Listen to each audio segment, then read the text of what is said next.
FCC, fact sheet, protections for you. Okay.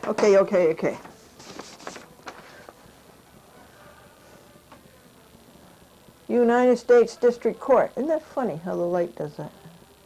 United States District Court, Eastern District of Michigan, Glendora plaintiff versus Gerald M. Levin et al. And 46 other defendants. A memorandum of law to Chief Judge that Glendora should just pull out and file the complaint in another United States District Court and sue the United States District Court of Eastern District of Michigan pursuant to Rule 77, Federal Rules of Civil Procedure, but she cannot because of the IFP time and labor and dollars invested in serving 47 defendants who are now in default. 1. Under penalty of perjury, Glendora declares that she is telling the truth, the whole truth, and nothing but the truth, and always has. So help her God. 2. The violations of Rule 77, Federal Rules of Civil Procedure by the United States District Court, Eastern District of Michigan are so severe and ludicrous, said court should be sued for damages punitive and compensatory under 42 U.S. Code Section 1983 and 1985 for violation of civil rights under color of state, citizens' First Amendment right to petition her government for redress of wrong. This would even be a new one for Moore's federal practice. However, IFP plaintiff Glendora has invested 33 hours of labor and $93 print, post, and travel in service upon 47 defendants pursuant to Rule 4D, Federal Rules of Civil Procedure, to waive costs of serving defendants. Therefore and ergo, plaintiff is trapped with the United States District Court, Eastern District of Michigan, like it or not. Consequently, attached herein is a copy of the complaint. You lost or discarded or destroyed the original. And this cover letter to David Weaver said very precisely that plaintiff is IFP, see pages 37 to 38. Service was by Federal Rules of Civil Procedure, Rule 4D, see pages 35 to 31, Glendora, and that was dated June 19th.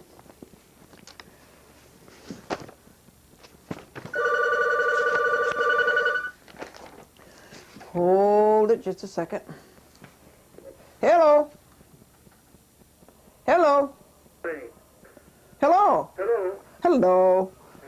I'm leaving Pathmark. Oh, you are? Yes. Oh, that's wonderful. Do you know what time it is? No, I don't have a clock. Oh, okay. It's 5:52.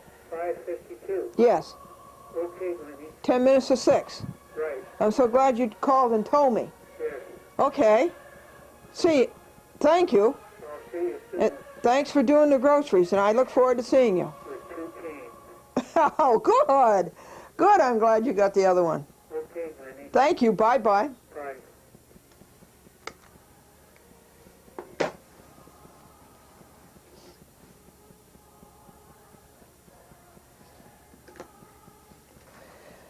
That was Franklin. He's leaving Pathmark.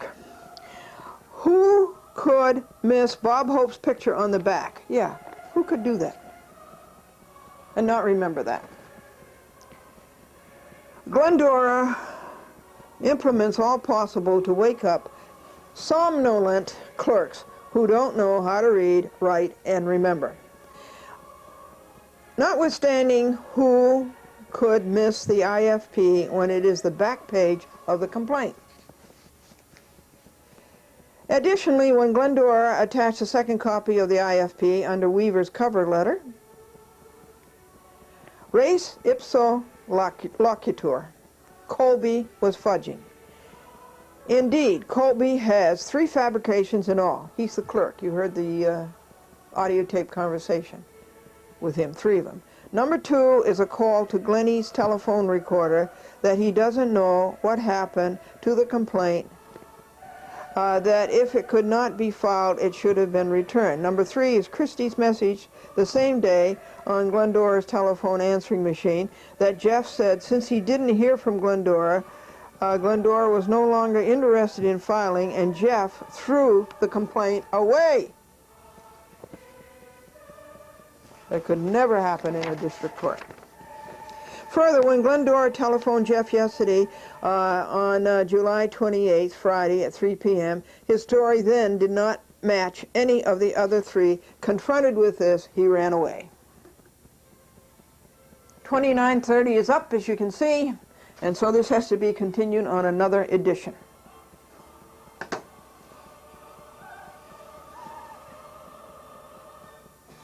This is bawling out the United States District Court, Eastern District of Michigan, because they lost a complaint. They just lost it, or destroyed it. Plaintiff is severely damaged and prejudiced by the nonfeasance and malfeasance delineated herein, but worse than that, so is the United States of America.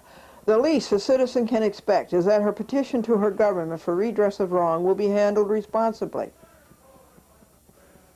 Yes? The complaint with IFP, that means poor person, and Rule 4D service, that means waiving the cost of serving a summons, was addressed to David Weaver, that is, his name was on the envelope. $50 in toll calls and 5 hours of labor researching the morass are further damages. Plaintiff should not have to do clerk's job. The civil cover sheet was sent a few days later. That should have signaled proper processing of the complaint. Is Jeff there because of nepotism, or was he hired on his merits? Whoever screened him for the job is also accountable. TV graphic is United States District Court, Detroit, bombed out. This saga has been reported on TV for the last 2 weeks. Glendora is on 23 cable TV systems, New York metro market to Portland, Oregon. The autism of the United States District Court, Eastern District of Michigan, is hard to intercept. There is no excuse nor justification. You have been caught.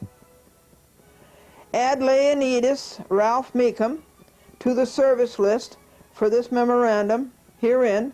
Certainly he should know the nadir federal court administration has reached. Now Meekum is the chief of U.S. court administration in Washington, D.C. My defendants are in default. Plaintiff was all ready and still is to file her Rule 56B motion. It should be 55. 56 is summary judgment. It should be 55. Motion for default judgment.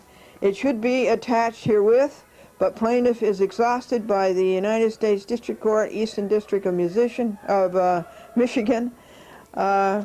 failures. Motion will have to wait 3 days. No American should have this problem.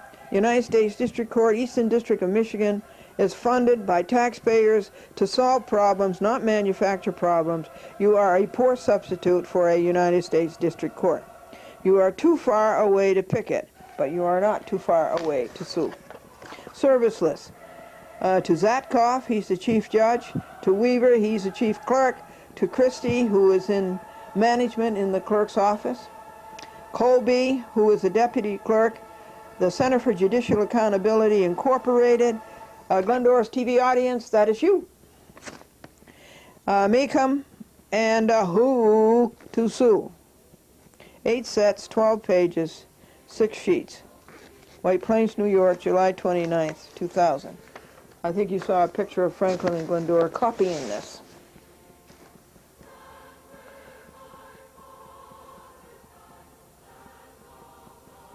See that cute little light, isn't that something? This is the best equipment. Let me put on the microphone here and let me remind you that John P. de Blasi, Glendora caught him cheating and exposed it to you, and he's been caught cheating again. He was out of the courtroom 31 mornings this summer, taking a course in being a broadcaster, being on TV. John P. de Blasi is caught, and accolades to Bruce Golding Gannett for doing it, for catching him. A cheater, a cheater, a cheater. Now this is a new lawsuit, and it's a lawsuit, Glendora versus Joseph J. Trafficante Jr.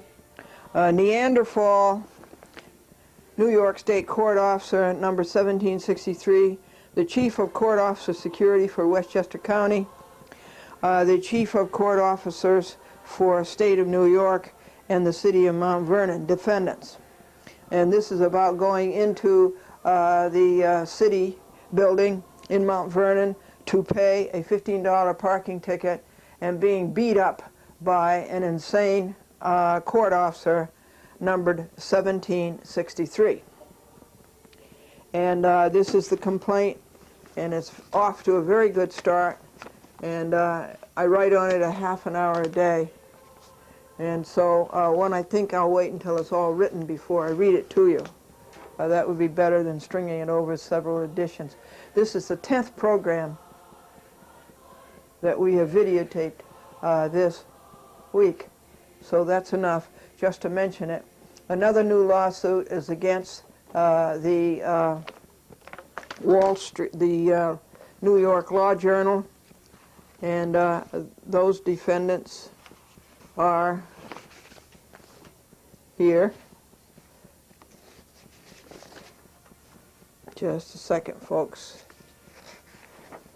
Get it down to the title page, the caption page.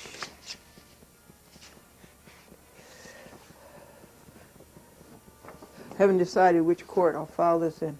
Glendora versus plaintiff versus Bruce Wasserstein, America Lawyer Media Incorporated, George M. Dillaway, Lee Jones, and Julia C. Mead. They wrote a dumb article full of inaccuracies about cable television, about public access, and about Glendora. So it's sort of a libel action in a way. And so that's a very good paper, and I think it would be best to read that to you when it is all in one piece. We don't have time to read to you your rights as stated by the Public Service Commission in Title R, which is Subtitle R, which is Title 9 of the New York Code Rules and Regulations, your protections as a cable TV subscriber, and what you can expect from a cable TV operator. So we will hopefully next week these two law papers will be written and we can read you the whole thing in their entirety.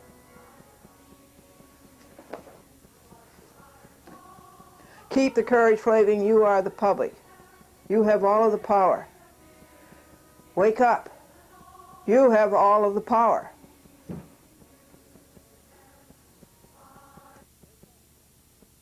Process servers. All right. Well, one, I think there's a gentleman out there. Well, I'm going to be sending it a letter. okay. Mr. Chairman. How you doing? Gregory Jenkins. It seems Dash that 46. there's an 105th orchestrated, Street, Jamaica Plain. it seems to me that there's an orchestrated thing against the district attorney. And there should be somebody here to represent the district attorney. Yeah, we asked them. They're here. They're here? If they're here, they left. They were here. Chris Williams, right? Chris Williams? Why don't you come down front and hear this? I can hear fine from back here, Mike. The same attitude they have when they go to... I just didn't want this to go on without any representation from the district attorney's office. First of all, divorces are horrible in itself, and what spouses thereafter. But when you're picking on someone... The audience, if you're going to speak, please come up and speak to the microphone for the sake of the stenographer keeping the records. I'd appreciate it. Thank you. Bill, yes. Mr. Goldstein, what is it? I wanted to offer... What is... Are you going to organize this? I must... Because if you're not, then I really don't want to hear. Okay, I must confess that I have in part been privy to all of this, although I can't claim having orchestrated, to use your word, the entire thing, but I produced two programs dealing with the problems of Mr. Hassar and Mr. Basile, which are currently running on TV. If you want to watch them, they may be educational for your benefit in helping to understand the allegations that are being raised. But the point, independent thinkers. Thank you, Mr. Caracappa. Okay. The point is that there appears to be widespread complaints with regard not only to the conduct of the district attorney, but also with regard to the performance of certain judges within the court system, and certain attorneys and process servers and so on. The question was raised, is this the proper forum? I would like to suggest that a broader forum would be the appropriate forum, and that is the Criminal Justice Coordinating Council. For your edification, for those of you who don't spend your nights reading the county charter, there is a legal body embodied within the charter. Mr. Vasile has the copy of the charter. I can't off the top of my head, but if you have my card, I have a citation there. You jumped the line, and it's not what I want. Oh. But we'll do it. We'll discuss what the appropriate form is. Why don't we go through the people that have complaints related to process serving as quickly and as thoroughly as possible. Back to you. And No problem. No problem. I find it ironic, and I wish that you, Mr. DeAndre, your diligence and your care is noted, because I feel you, and I wish you understood how we feel, because we have been writing letters, been appearing on shows. When I look at Mr. Ruzar, Mr. Vasile, I call myself the Three Musketeers. We've been on like 3 cable shows talking about this problem. We have been to countless offices that are supposed to protect us, but don't. I mean, they don't have a clue. And they stand there in your face and lie to you. It's good at the FBI. Well, nobody else is complaining. Then I found out he's been there. Mr. Vasile's been there. We've all been there several times, but nobody else has complained. You go to the Department of Consumer Affairs. You know you're going to need a few more people to complain, and then you might have a case. See you later. Walk out the door. Doesn't make any sense to me. And justice for one is injustice for all. They start with me, then they get somebody else. Who knows how many other people they've got? I brought this before a court in Suffolk County with the Stanley J. Summers, who's an attorney out here in Comac or something, Smithtown, whichever town it is. So Yellen has never been prosecuted in your matter or any other matter in Suffolk County? To the best of my knowledge, Yellen has not been further prosecuted. And in Suffolk County, I don't think it was ever prosecuted. He got referred to Nassau County where... He was prosecuted in Nassau County for 4 cases. Okay. But none of your cases. Exactly. None of my cases, so they were not. If I may inject, in 97, I believe, he was undercharged. From what I've determined, I believe in December 97, there was a grand jury convened with Christopher Maturo to testify against Norman Yellen. I can't find out what happened to that grand jury. From what I'm understanding, it was shut down. It was shut down. And he pleaded guilty to jaywalking. You're not giving me literal facts now here. I mean, what happened? He didn't plead guilty to jaywalking. Okay, three counts of disorderly conduct. Well, when I went to the police academy, was trained years ago. Disorderly conduct is a public place. If you're going to speak with a stenographer on a public record, you know, speak to the facts so we can... Well, the fact is, he pled guilty to 3 counts of disorderly conduct, 240-20 of the penal law, which is a violation of street crime. Where did he do these forgeries? On a street corner? He did them in his office. It's a serious travesty of justice. Yell's father was a judge. An ex-judge or whatever, Yell's father. Not correct. Okay, that's nepotism. That's the problem. Any questions for these gentlemen? Good question. I may have missed this when I stepped out of the room earlier in your testimony. Where is Norman Yellen now? I was told by one of his victims that he's still in the process serving business. That man shouldn't be touching a parking ticket. He's a career criminal. The people around him are career criminals, and nobody's prosecuting these people. It's unregulated criminality. You know if he's in Suffolk, Nassau, and Long Island? Pick any court you want, he's involved in it. And also are his in-laws. Let me ask, when can we get back to this committee and see what they're doing about it? We haven't even gotten through what's going on yet. We're through it. All right. Thank you, gentlemen. Any other questions for this panel? Is there anybody else who wants to speak about process serving related cases? Mr. Chairman, if I may take just a few minutes of your time and play this tape, I believe it would help and straighten out the whole situation. I find that hard to believe, but all right. Okay. Thank you very much. It'll be easier for her if she just says, see the tape, and she don't have to type it. I'll give her the tape.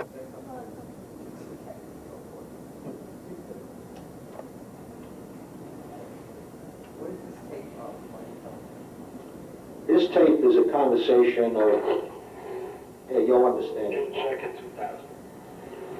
Attorney Executive's office is Tom. May I assist you? Yeah, Tom Moore? Yeah. Yeah, Henry Huzar. How you doing, Mr. Huzar? Very good. Listen, I just called Carmine Vasily, and he told me about a conversation that just happened with you. Yes, we did. We just spoke. Let me explain something to you.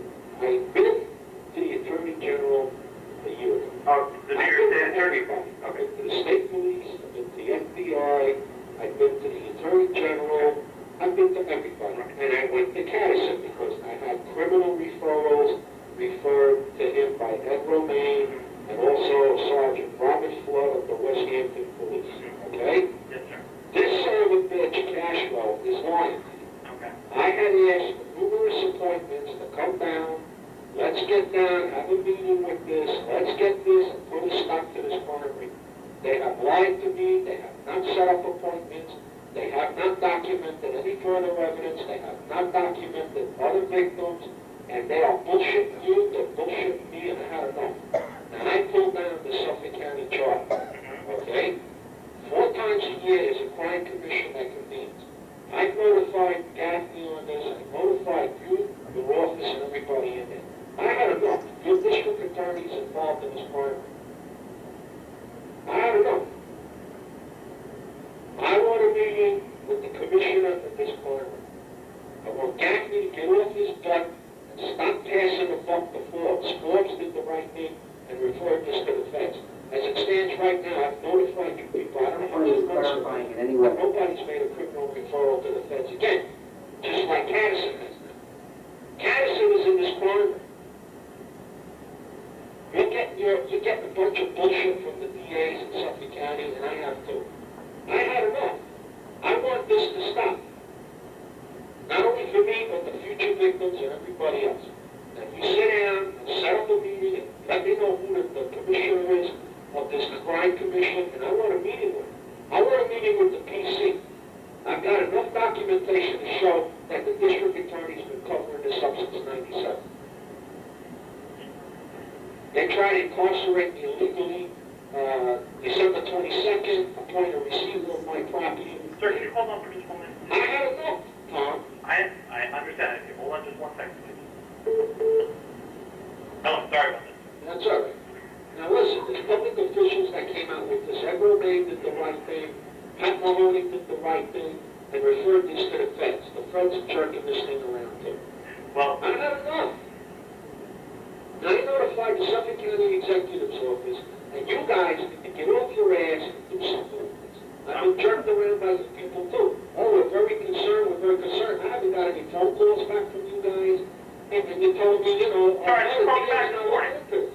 I just called you back this morning. I have to. Yeah, no, I understand. It's only a minute long. I don't understand why your district attorney, well, I do understand, why your district attorney is tampering with this because it's involving XDA. And we all know this. It's no secret anymore. Okay. I want a meeting with the crime commission. When is it convenient? 4 times a year they do this. I honestly have no idea. As I told Mr. Steele before, I'm going to look into when they convene for him today. That's what I'm working on. Good. The other thing I told him is that I spoke with the New York State Attorney General today, to their office, and they said that if I was to send them over all the information that I had, they would be more than happy to look into this. Well, I think you should do that. That's what your fault. Because this is going to hit the fan. I absolutely agree. Now, as I said, so that is what we are working on right now. We are also preparing to send it over to the United States Attorney General. Exactly. I was going to just suggest that also. Exactly. These are the actions that we are taking. Okay. You know, Please. one of the things I didn't get a chance to mention to It's only 2 Dr. seconds. Steele, was that, Mr. Chairman, I don't know if run you this spoke- meeting, please. Come on. Thomas Vaughan is an investigator for Robert Gaffney's office. He's a neighborhood aide, which is a guy who takes complaints over the phone, which, not an investigator. It's like your first job out of college type of thing. He answers the phone, people call up and they yell about what's going on in their neighborhoods, and he fills out forms and refers it to the right people. I understand there's frustration, and it may be very legitimate. I'm very impressed with the New York Times article. I understand what occurred. There was a process server, a sewer service, there were victims. Victims want justice, and you're looking for justice. And I appreciate that, and I think the committee members appreciate that. The presentation is a little all over the place, and it's very hard to keep it focused, and I apologize for that. It's, obviously not through my planning. What we're going to try to do is to bring the district attorney's representative forward. Hopefully they can comment on this particular Yellen case, which is clearly a problem for many people, and we'll take it from there. Let's do that next. All right? Thank you. I would urge you not to play that tape anymore. It's not particularly helpful. Mr. Flowery or Mr. Williams, can you comment on Yellen specifically? I couldn't hear the full extent. I don't think you need to. I think what you need to do, if you can, is that tell us if you're familiar with this particular process server, what occurred, and whether these people, I don't think, they want prosecution, but ultimately what I think they're really after is that if they were served papers and they weren't actually served, they want their cases reopened because they're getting judgments against them that they didn't even know they had a lawsuit.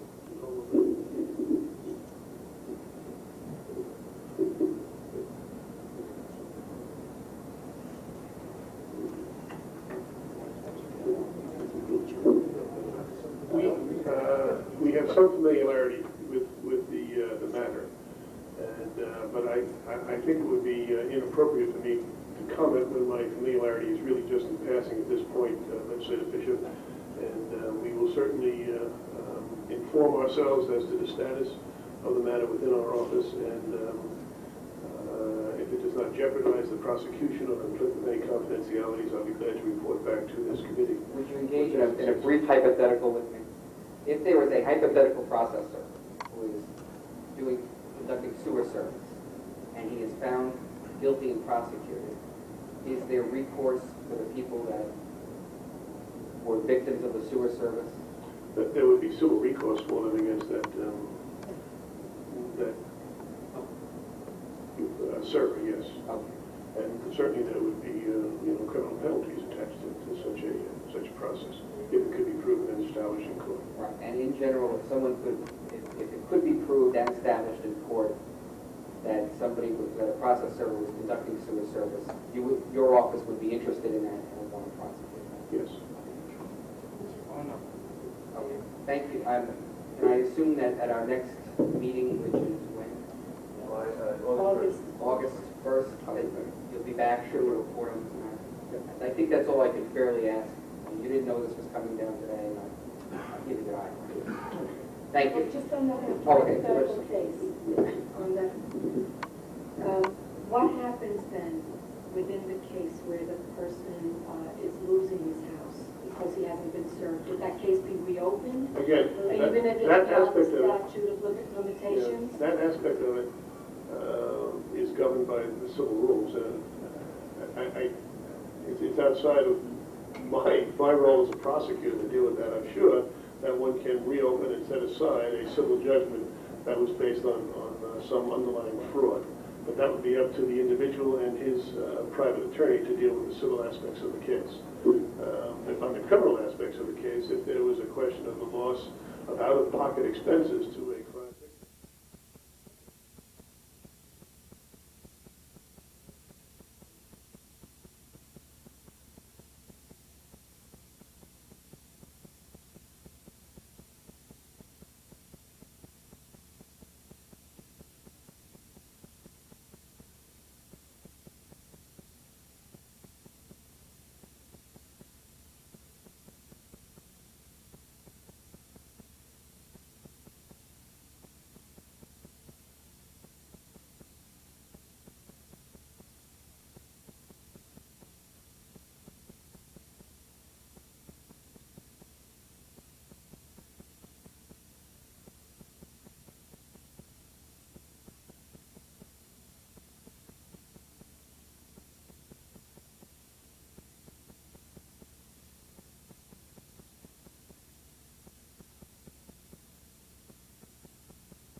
The purpose now it goes on to leased access. You can buy time on a cable company. They have to provide it for you. And here's 2 pages of Congress mandates on that.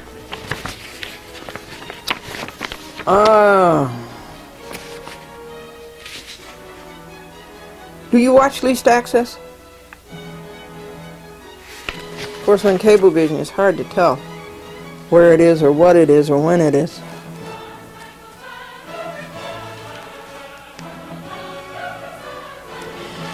Now, this is franchise fees. Do you know that Congress let you pay for the franchise fees? A cable company has to pay a municipality 5% for the use of its public right-of-way, that is, to string wires. And they pass that on to you. If I were you, I would object to that. These billionaires, why are they billionaires? You have made them billionaires. Why are their pockets bulging with millions and billions? Because they're so greedy and they have so much money, and with all that greed and all that wealth, they can pay the 5%. Don't you let them pass it on to you, the subscriber. You subscribers, you got to form a coalition, and you got to read these laws, and you got to know your rights, and you got to get down to your municipality and stand in front of them, and you've got to quote these rights. Modification of franchise obligations. Well, Cablevision with the public access quit tried right in the middle of a franchise agreement to alter everything. Fortunately, Riverhead Southhold, that periscope that you see, is Katy Cat. Katy Tiger Cat. The mast is going down. The mast was straight up because she was eating. Or she found food when she jumped up here. A cable operator may not obtain modification under this section of any requirements for services relating to public educational or governmental access. And that's where we didn't realize it, but that's where we had it. And that's why I'm reviewing this law. We had them during the public access kit. They were trying to change the PEG rules. It says right here, you can't do it. Yeah. And I guess that Riverhead, Southhold, and Southampton knew that. So maybe next week I'll read you some more of the laws on cable television. There's lots of laws there to protect you, the consumer. I have to report to you that I'm reading this book, Grand Dame, Great Dames, and the woman that I rescued on the Cross County Parkway who was stranded. She wanted to give me something. I don't want books, I don't want candy, I don't want flowers, I don't want money. I just want her to pass that on to somebody else. When she goes down the road and sees somebody in trouble, stop and help. Anyway, I finally finished reading the frivolous things about Kitty Carlisle Hart and her husband Moss Hart, a Broadway. I don't know if he's a producer or a lyricist or what. Or wrote, lyrics, I guess. I finished reading that. Now I'm on Constance Baker Motley. She is the Negro woman lawyer who argued before the Supreme Court, Board of Education, Brown versus the Board of Education, which said that it was illegal to have segregation in the schools. She went on to become a borough president, I believe, of Manhattan, and she went on to become now a federal judge. And that is where she is today, in the Southern District of New York in Manhattan. She ruled on a case of mine. She betrayed her country. She ruled for the crooks and against the patriots. So I have no high feelings for Constance Baker Motley. However, there is a mistake in this book. I'm going to read it to you. I'm going to ask you if you can find out what the mistake is. This book says that Connie Motley first saw Martin Luther King Jr. in the Fifth Circuit Court of Appeals in Atlanta. What's the mistake? You know better than that. The Fifth Circuit is in New Orleans. in Atlanta is the 11th Circuit. And this author, her name is Marie Brenner, goes on to say that Connie had a nice judge, that he wasn't prejudiced against black people, and that the judge's mother had even run off the porch one day and went out and stood at the bus stop with a black woman so that the bus would stop. Anyhow, what's wrong with that? Well, when you go before the circuit, you don't go before one judge. You go before 3 judges. So I'm going to copy this in the front and send it to Connie Baker Motley and ask her, what's wrong with this paragraph? There are 2 mistakes in this paragraph. Can you find them? And there were many mistakes in your decision against Glendora. Moving on. I think it's so wonderful, the soil.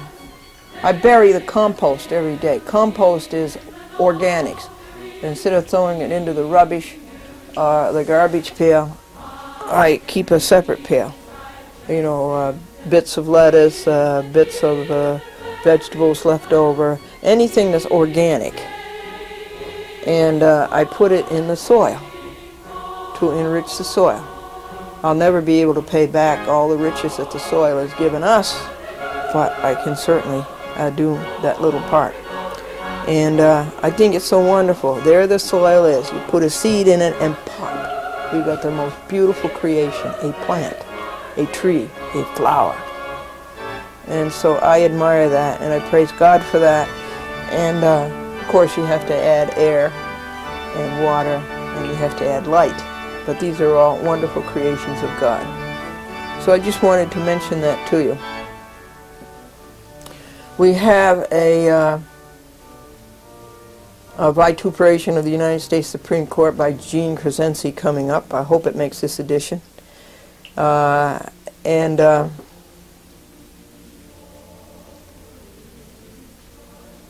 If it doesn't, I'll have to make the next edition, which you won't see. And I want to mention to you that Texaco has not made a peep about the task force legislating no retaliation. It just can't be done. If it can be done, then litigate Charles Bryant, who shows retaliation all of his life long. So I haven't heard a peep from Texaco on that 300-page paper I handed in, annotating the task reports for 1997, 1998, and 1999. The one for 2000 is just about to come out. So remind me to go over there and get the one for 2000 and to annotate that. All right. So I guess we will also, I want to play you the Alliance for Community Media. They tell why it's so important for you to have community media. So let us go to, as Werner Wolf used to say, let us go to the videotape. I say, let us go to the audio tape. I have audio tape conversations to play you. This is Cross America. These conversations, cross-section America, show you what is going on in America today.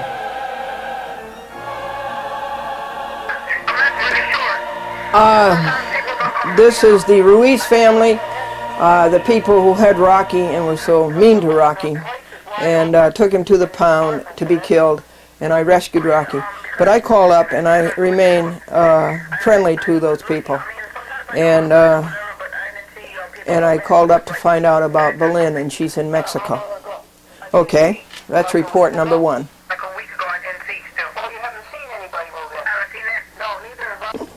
The next report is from a woman, Rosette, who has been knocked around and whose rights have been violated by the system of courts and crooked judges and corrupt lawyers for years. And so I told her to go to the library and read and find the laws that they broke, and then to go down to the pro se office in Manhattan and get the forms to file a pro se complaint. Or at least I told her that's what I would do if that happened to me. I cannot give legal advice. That right has been stolen from me by the New York legislature, who has made it a law that nobody can give legal advice except a lawyer. That is not right. We got to change that. So here is the report. We put it in the recorder that it was recorded in, and it'll sound better to you. Praying for you. Oh, thank you so much. I've been doing research on those laws. Oh, good for you. And I've been, I got a couple of them, and now I just have to get myself downtown and file my lawsuit. Oh, so, good for you. Yeah, I'm trying to get everything together. I want to get all my facts together before I go down there. And I bet you that makes you feel better already. excuse me? I bet it makes you feel better already. Oh, much better. It really does. I'm really turning a lot of my anger into effort, and I'm not going to let them win. I'm not going to let them rest. That's the American girl. That's right. They're not getting away with it. I said, no way. I said, they put me through this, and now I'm going to show them what they created. That's the girl. That's the girl. How you doing, Glendora? Doing fine. Good. Okay, let's take a pause here. Thanks. I'm proud of you, Rosa. The next report is Paul LaPlante at Cablevision Rockland, and he does a wonderful job handling the public access programs. I'm sorry that I'm not available to take your call right now, but please leave your name, number, and a brief message. I will call you back as soon as I can. Thank you, and have a nice day. Hi, Paul. It's Franklin and Glendora. And we will be there Thursday, the last Thursday of the month as always, to pick up a hidden truth and to pick up a chat with Glendora. And we thank you so much the way you put all the tapes together for us and for all of the cable casting that you do. We really appreciate what you've done for us. Thank you. What happens when ducks fly upside down? They quack up. Next report is Phil Goldstein, and it's a good report.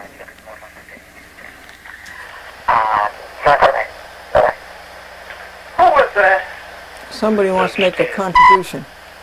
Monday, 2:43 p.m.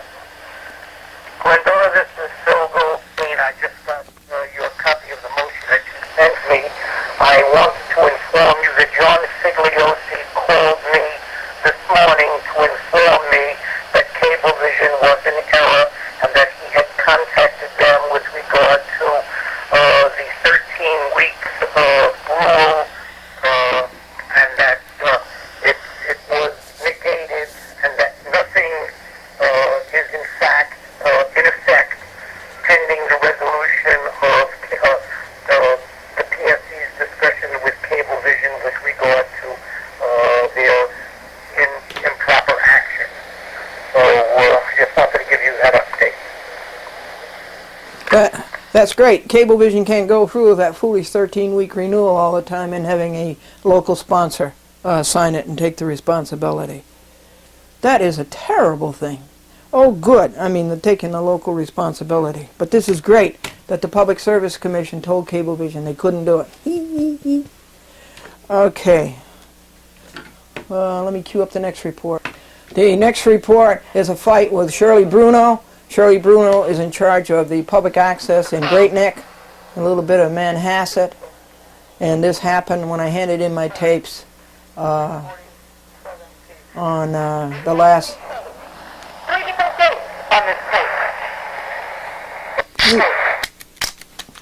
Here, let me put it in this recorder. It plays better because it was recorded on this.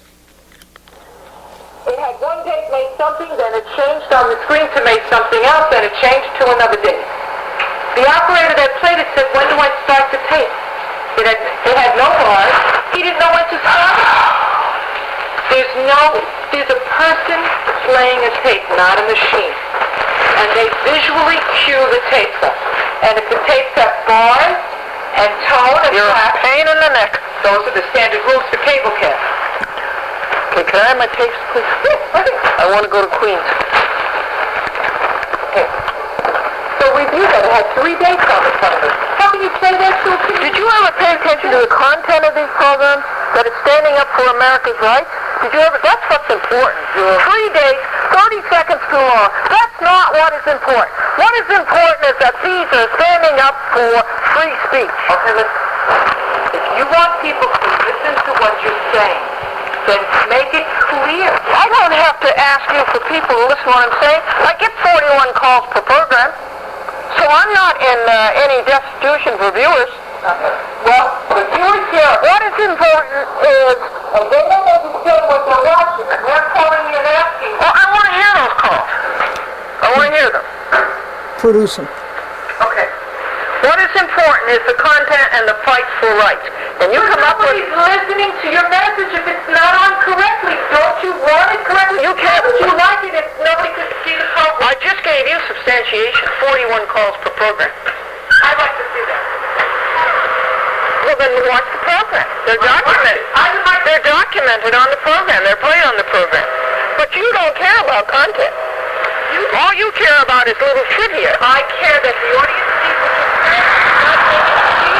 You don't see what I'm saying. You watch what I'm saying. So we have great neck, we have little neck, and we have pain in the neck, Shirley Brewer.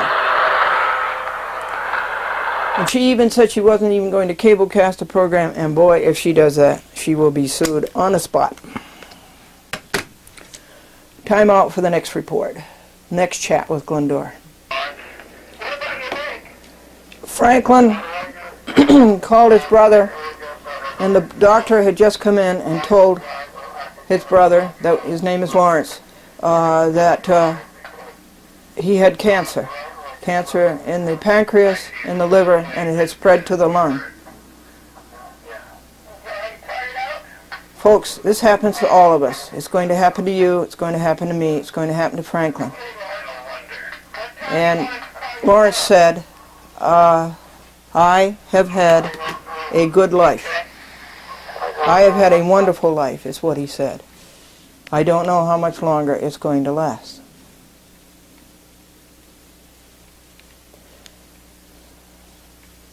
So, be thankful now, folks. Be happy now, because it's only going to get worse.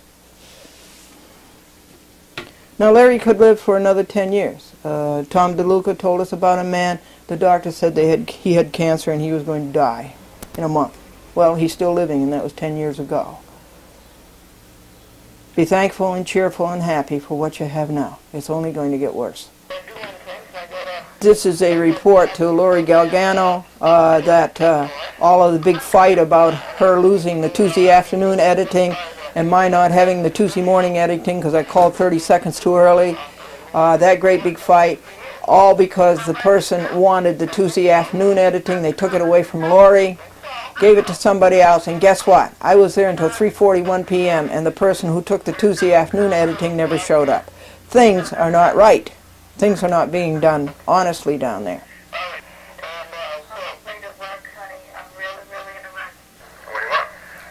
This is ordering my groceries from Andrew at Seatown, and William delivers them, and that's nice. It's so heavy taking those packages into the house. It turned out to be $91. 4 oranges. The oranges that you sent last week were superlative. Oh, they were so good. 4 apples.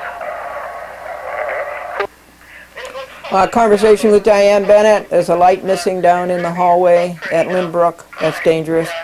And it has such a cumbersome system of ordering the editing time. When I was on TCI for 7 years, I edited every Thursday afternoon at 3 p.m. I've been on Cablevision now since 1993. That's 7 years. Why can't I edit every Tuesday morning, 9 a.m. To 1 p.m. And also lock on the bathroom door got fixed, so you don't walk in on somebody, or somebody didn't walk in on you. And why can't I just have that time and do it the way Tom Garger used to do it? Tom Garger ran public access very sensibly. So, following Bennett is a conversation by Goldberg, a chat with Glendora Goldberg, and Claire Vogel, who's a public access producer, belongs to the Manhattan group of public access producers. Steve Laurie called. I want to talk to him. Steve Laurie was absolutely the best public access coordinator we ever had, and that's why Cablevision fired him. Jim Burness, having trouble with ordering editing time. He doesn't know how to do it. The whole thing is all mixed up. He too should have a regular spot. He should have Wednesday morning. This is a conversation, chat with Glendora, Charles Galkin, who lives near Charles Dolan in Oyster Bay. Charles Galkin's father was a judge. I find Charles Galkin a very interesting creation of God. He's going to go see the tall ships.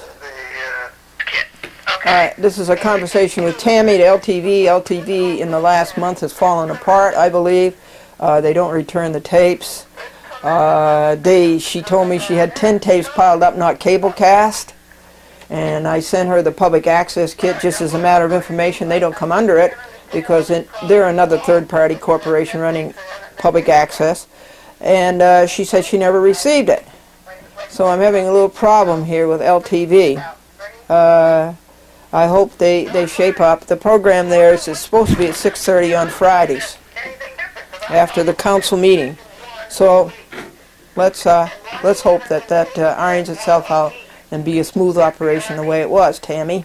I told her I want the public to have this information. That's you, the public. You got to say that I'm always looking out for you. This is Steve Shea, the Public Service Commission, State of New York, saying he will not sponsor a chat with Glendora, and yet he insists upon a sponsor. So that is limiting and prohibiting public access.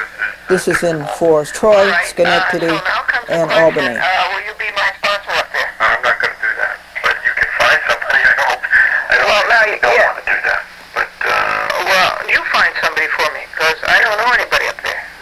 I do know a lot of people up there because they remember me from my television show. You know, Glendora, I don't personally. I don't care if it's shown. I mean, I'm sure whatever we said is what we said. What'd you say? You personally don't what? I don't have any problem with it being shown. I mean, it's fine to show it, but I don't think it's my place to go out there and do it. Okay, enough of that. Let's move on to the next chat with Glendora. Chat with Bob Goldberg. Telling him that we report on him a lot. Good things he does. Never see them, but some of them might show up in the NASA edition. Okay, and I got your letter today with the comments on my newsletter. Oh, good. Which I thank you for. Oh, you're welcome. And that's one of the things I said on TV. I don't know if it's your edition, but I said Bob Goldberg, what a good thing he does with his newsletters. Will be continued on another edition. Sorry you're not going to get to see it.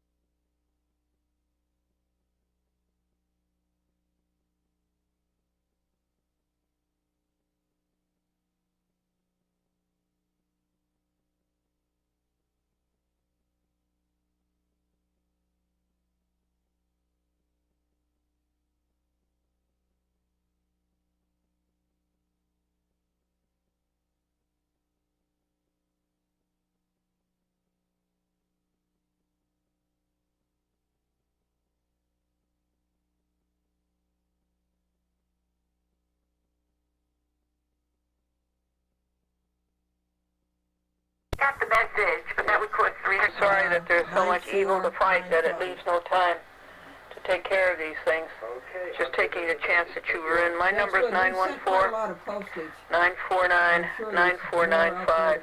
You did not leave your name. And here's today's joke. What's a rare book? It's a book that somebody borrows and returns. I'll give this message to Tammy then. Oh, I know it. How you doing? Oh, very well. I called you up to thank you for that slot that you gave the programs at 6 p.m. Oh, great. Yes, thank you, Laura. No problem. Did you have a hard day? Not too bad, not too bad. Yeah. Gonna go see my boyfriend tonight. Oh, that's fun. Excited. Yes, it is fun. Yeah, that's fun. Yep. But I'm leaving here in a few minutes. Yeah, that's good. Where are you going to meet? What town? Well, he's working tonight, so I'm gonna go stop in and bring him a cup of coffee. That's nice. Yeah. That's very nice. Oh, good. Yeah. You'll like it. Yeah. Well, I gotta get home and get to bed early. I'm fighting a cold. Oh, you are? Yep. Yeah. It's going around though. From what I hear, I think a lot of people. Well, you know, it was the rapid change in the weather. Is that it? Well, sure. You know, because there it was muggy, hot, 90 almost. Yep. And then boom, it goes to 54. So nice though. What a nice breeze. Oh, I love it. Yeah. But that's what makes it cold. Whew. Well, it's beating me up pretty good. Yeah, that's right. So that's you know how you're getting middle-aged. If you're out and you're faced with two temptations, you will take the one that gets you home at 9 p.m. So you're going to go home. You're right, I do. Okay, well, thanks a lot. I couldn't send you any specials this week. They all went to Manhattan Cable TV, 5 of them. No problem. Yeah. There's always room whenever you want to send them. Oh, that's good. You're terrific that way. Thanks, Glendora. Amy Galumbo called me up when I was editing. Oh, she did? Of all things, yeah, and it's awful hard when you're editing to leave, because you have to watch so many buttons, and so, and even alone, I'll push the wrong button. So I went, but she was... Take care. Do you know what a rare book is? What's a rare book?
A rare book is a book you loan somebody and they return it.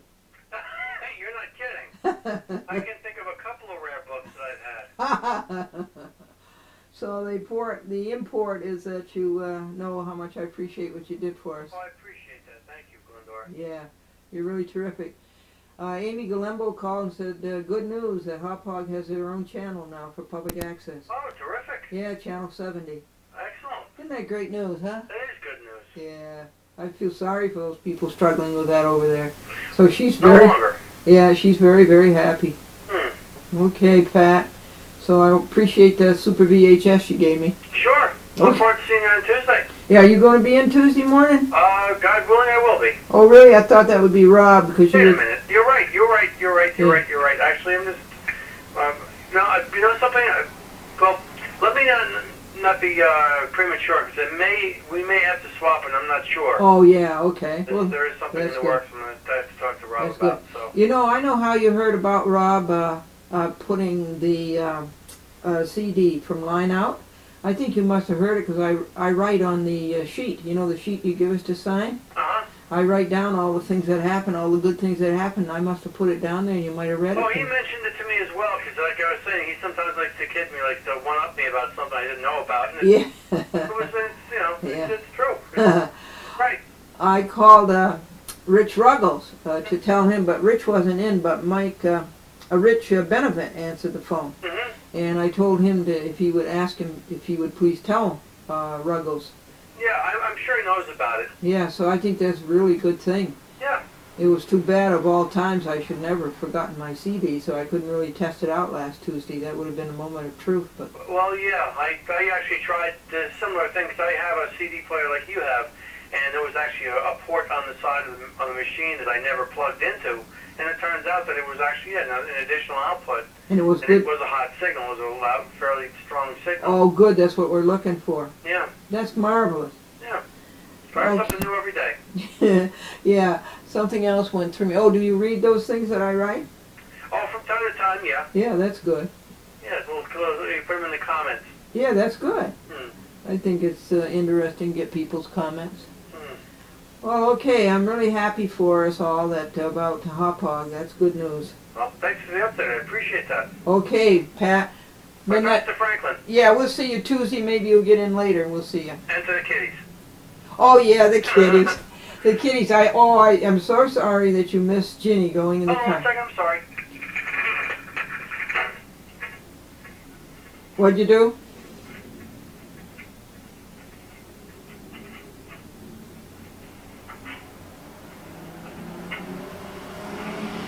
Sorry about that. That's okay. I'm so sorry. It was so cute. Ginny goes for a ride. You know, she loves cars. Mm-hmm. Isn't that queer? That is strange. I don't think many cats like rides in cars, but No, and if somebody's car the door is open, she just gets in. And it worries me because it could drive off with her. But anyhow, I hadn't had time to take her for a ride for a long time, and so I did, and she just loved it. And I had pictures of it, and it was so cute. Okay, Pat. okay, have a great weekend. You too. Take care. Bye bye. That was Pat Galino. Hear the big news over on the other line? Hop Hog has its own public access channel. No more shared telecare. No more shared telecare. Isn't that marvelous? So you heard all of the conversations on this one. They were interesting, weren't they?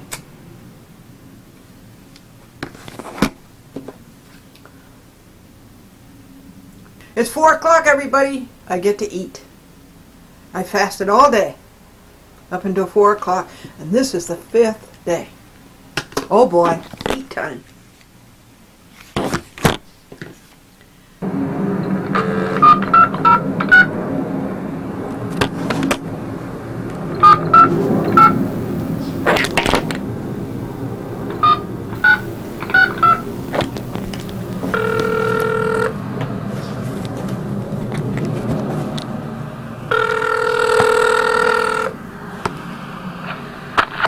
There's Mark Schuker.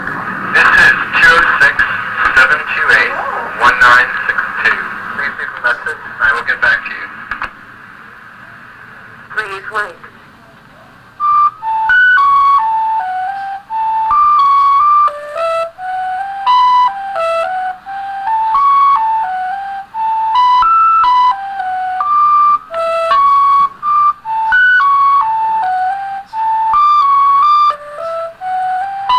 Oh, what a dumb recorder.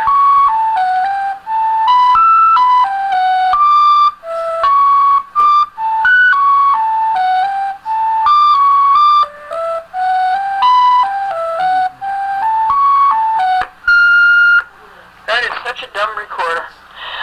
This is Glendora, and he had the apartment before you moved in. Would you ask Mark Shuken? Mark Shuken, S-H-U-K-E-N, to call Glendora, 914-949-9495.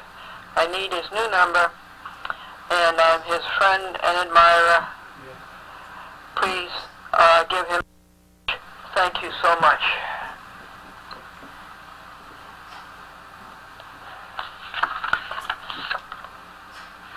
Hello?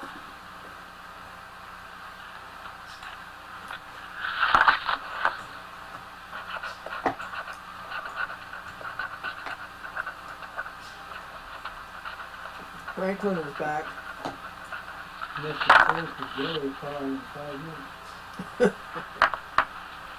Hello? Here's your cat.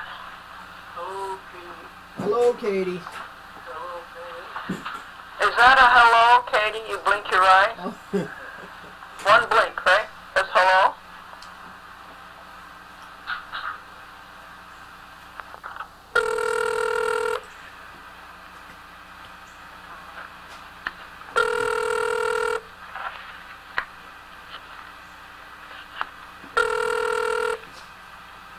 Your call is being answered by Audix. Robert Lemley. Is not available. To leave a message, wait for the tone. Record at the tone. Robert Lemley. Yesterday I sent my agent to see the shareholders list. And the law says clearly that the shareholders list has to be shown to the agent or to the shareholder or to the attorney. And that idiot Former said that he would not show the shareholders list to my agent Franklin. And the law says clearly that I shall make extracts thereof. And idiot Former said no copies. And there's nothing in the law that says that one person has to give it to you. And Former used the cop-out that Virginia Cellhouse was taking care of this. But she wasn't in. It doesn't matter whether Virginia Cellhouse is in or not. Somebody has to show that shareholders list to a shareholder. And then Former broke the law on count 4, which is you have to write a letter each time. Well, you don't. The inspection continues until complete. Now, when are you going to get rid of that screwball Former and stop costing shareholders all this money in litigation? This is Glendora, 914-949-9495.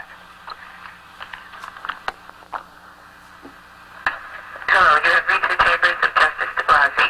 This is his secretary, Doreen Mossy. If you'd like to leave a message, you may do so after the beep.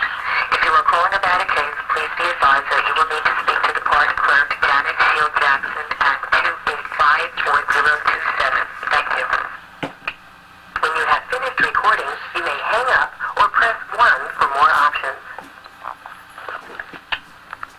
We're going to have a 50-50 for the veterans to try to get some money to give something to the hospital.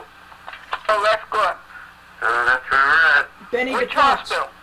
We give it to Montrose and, Montrose, huh? yeah, we donate to different things around here, too. The Meal on Wheels for the senior citizens and stuff like that. Who, the veterans do? Yeah. But people should donate to the veterans. Well, some people do, but I have to go around and Veterans deserve our see these best. people, and they're pretty good to me. When I come around, they always donate something. Well, who can resist you? That's what they say, you again?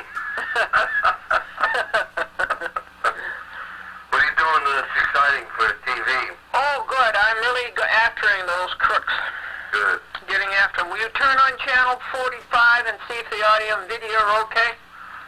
45, I got it right. Oh, yeah, you're right there. Oh, good. How's the audio? Very good. I did a commercial for Morgan Stanley a few weeks ago.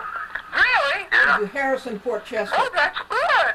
I'm trying to get involved with Oh, that's good, Benny. TV and commercials and stuff like that.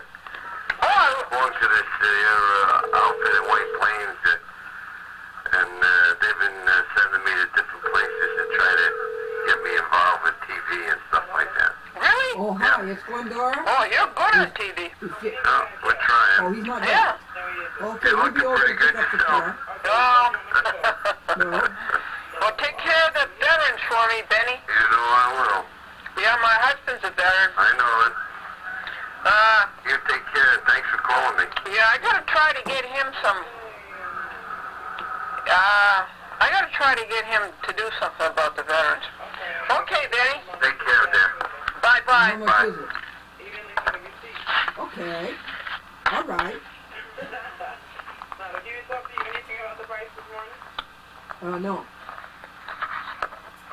So, all right, Lisa, we'll be over to get it. Okay. Thank you. Bye. September 7th, 2013, 7 a.m.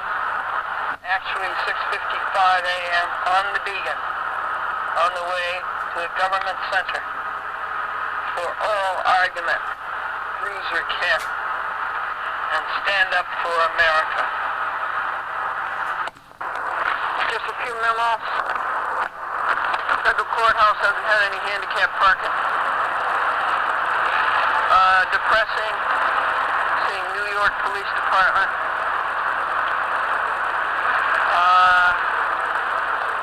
leading people in handcuffs into a courthouse. I saw 2, 3 of them. One was a woman with a very short skirt.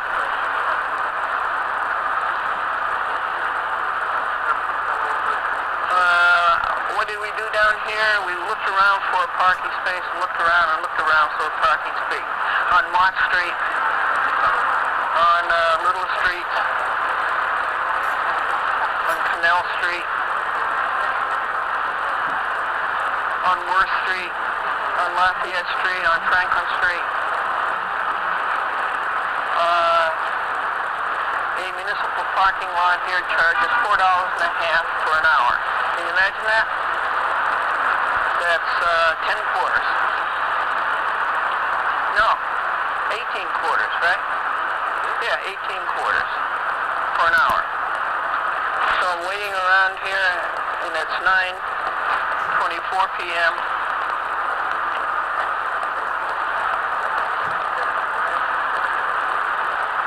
And I fed the birds. I fed them about 6 slices of bread, and I fed a squirrel. We're waiting for 9:30. At 9:30, we will leave for the courthouse.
Franklin made copies of the New York State Business Corporation Law, Article 13, Foreign Corporations.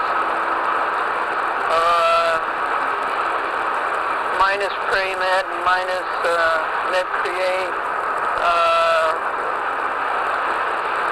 Looked at the map to see how to distribute tapes today. Guess what we have to do? From here, after the oral argument, we have to go over the Brooklyn Bridge and go to Flatbush to public access Brooklyn. And then find the BQE. In mailbox 4.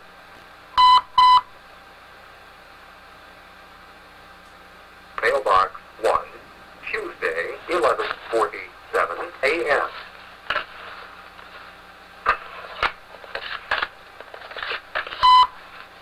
Tuesday, 11:49 a.m.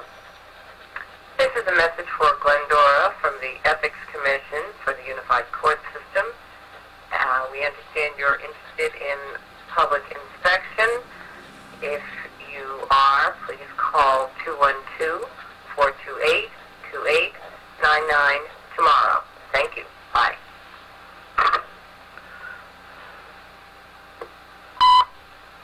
Tuesday, is Amy Denhorn calling from Cablevision in Woodbury. I hope you're doing good. You too, Franklin. I just got your new special in the mail, number 2800-5, and I'm going to put it on for you this Saturday, September 9th at 6 p.m. If there's any questions, please give me a call at 516-393-3. And I'll also leave a message on your other machine. I did get your message this morning. Thank you very much. That was nice of you. I'll talk to you soon. Bye-bye. Tuesday, 3:57 p.m. Hi, Glenn. This is Rakia from WNBC. I just wanted to make sure that you wanted rates and numbers for WNBC and not PAC or both. Can you please give me a call back at 664-2346? Meanwhile, I'll just put together some rates and ratings for PAC and WNBC and just send them over to you, okay? Thanks. I also need your fax number, okay? Again, my name is spelled R-O-K-E-I-A. Bye. Tuesday, 4:39 p.m. Hello, this is Roger Galo, returning your call, returning my call. I'm at 215-886-2174, and I was the gentleman who called you last week about possibly some representation in the Philadelphia, New Jersey area. It's approximately 4:40 p.m. on Tuesday afternoon, the 5th of August, and I will be at that number until probably about 7:30, 8 o'clock. I look forward to talking with you a little bit more about that issue. Bye. Tuesday, 7:33 p.m. Hi, Gene Crescenzi. Listen, I've been waiting for you. I know you tried to call me, but I'm ready to go anytime you call me. Okay. I'm now at the 6525299 number. Okay, thank you. Tuesday, 8:36 p.m.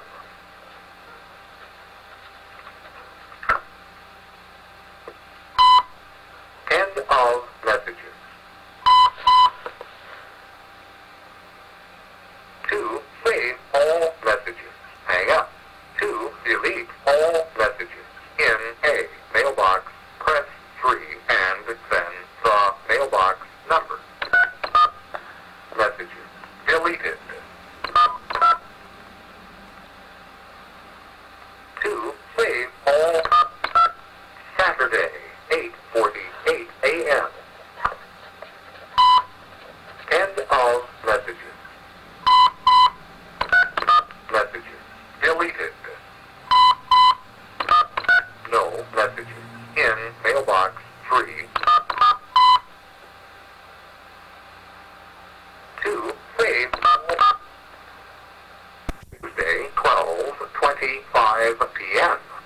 Hi, Glendora. This is Amy calling from Cablevision over in Woodbury. I wanted to let you know I got your new special, number 2805, and I'm going to put it on for you this Saturday, September 9th at 6 p.m. If you have any questions, please give me a call, 516-393-3617. I hope you had a really good weekend. I'll talk to you soon. Bye-bye. Wednesday, 12:26 a.m. Hello, someone needs me at this number? Michelle?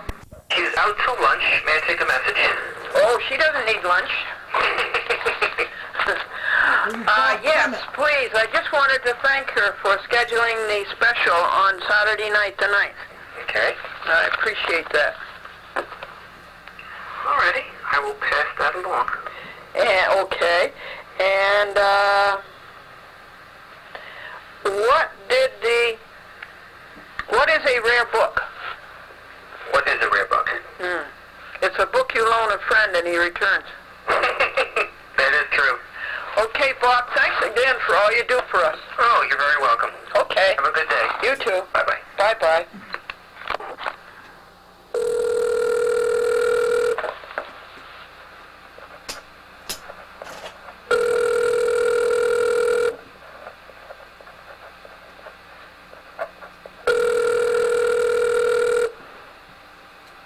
This is Philadelphia call. asking you about representation. Thank you for calling us at 215-886-2174. No one is in to take your call now, but it is important to us and we'd like to return it. Please leave a name, number, and message at the tone. If you're on faxing, do so now. Thank you.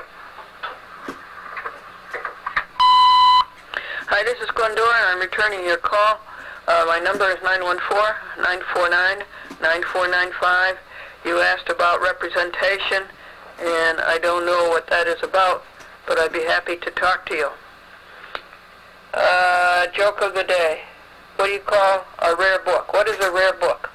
A rare book is a book that a friend that borrows and returns. Take care. Afternoon, John Ribiro, please. Please hold. Thank you.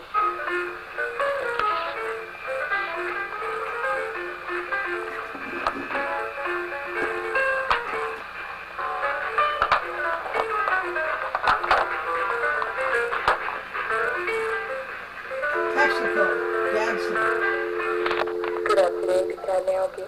Hi, I waited 5 minutes and then I get a recording and it isn't the person I want. Is John Ribiro there? He doesn't work here anymore. He was transferred to a different person. John was transferred to, okay, where is he gone, please? John Ribero does not work here at BCAT anymore. Where is he gone, please? I don't know, sir. You don't have a forwarding number for him? Would you like to speak with someone else? Yes, Onita, please. Hold. Anita, please. Please hold. This is Onita. I knew her. You've reached the office of BCAT Director Onita Coward Mayers. Mrs. Mayers is not available to take your call, but if you'll leave a message, she will get back to you. Thank you for calling.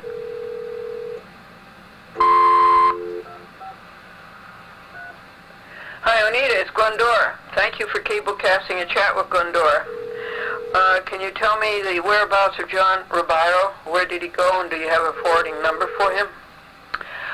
Would you tell the drop-off and pickup that I will be in tomorrow, September 7th, somewhere between 11 a.m. and 1 p.m. To pick up tapes for a chat with Glendora and for the Hidden Truth. My number is 914-949-9495. I remember all the pretty clothes that you used to wear up at Teleprompter in Manhattan, up at, what was it called? Oh yeah, Paragon. Thank you. And today's joke is, what is a rare book? A rare book is a book you loan a friend and he returns it to you. Take care. Afternoon, Karen Heck, please.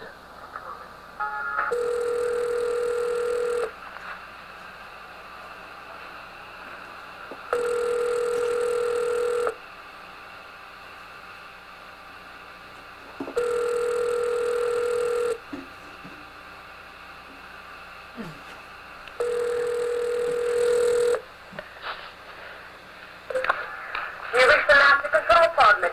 Nobody in this available time. You can either call Karen at extension 260, or you can leave a message at the tone.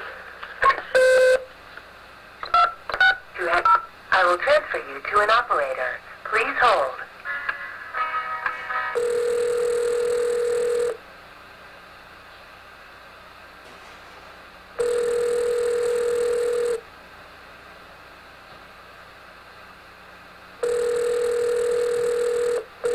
Cablevision, good afternoon. Karen Heck, please. Who's calling?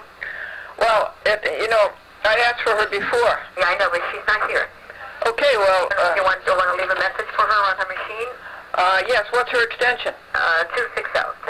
Okay, thank you.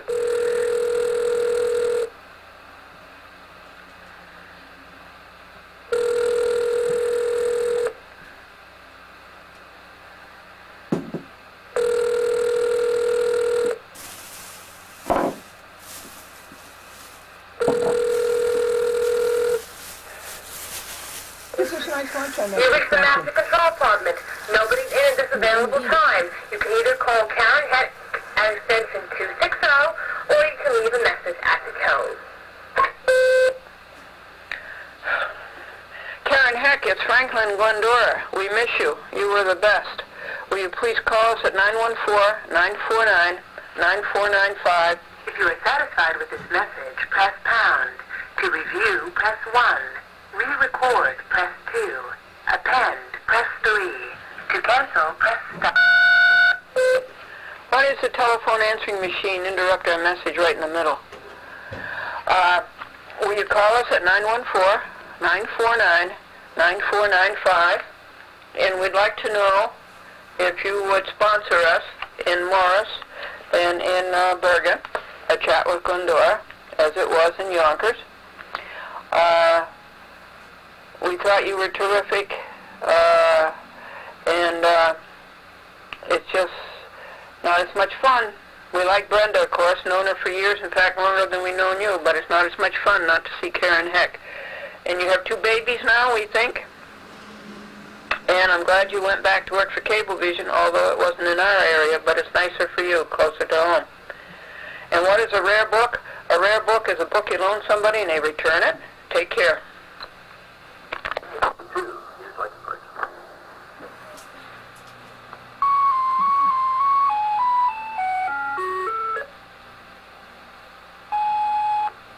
Hi, John. It's Glendora. I have a declaration to make. Since I can't get the message center fixed,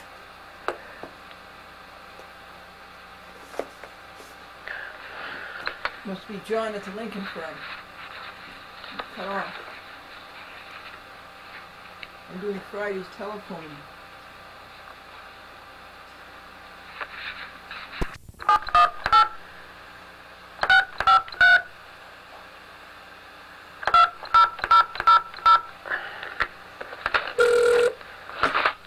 Jackie Brower, I think I'm gonna write her a letter. Lee Miles, how can I help you? Oh, hi, Steve. Yes, Glendora, how are you? Good. How's your wife? Thanks for asking. She's feeling a lot better the last 2 weeks. See, that's the prayers. The sciatica has subsided, and it's like she feels kind of okay. She's not moving around too much, but she's moving around a little bit more. Oh, that's good news. That's the prayers. God bless you. Thank you so much for caring. Yes, and for praying. And for praying. We prayed for her. Hang on 1 second. Also, the other time, it's like divine intervention. Yes, it is. How is Rusty? I think he's okay. Is he okay? Yeah, sure. Can I talk to Joe Fiorella? Let me see if he's available. Hold on 1 second. Okay. Thanks, hon. Hold on. All right.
Glendora.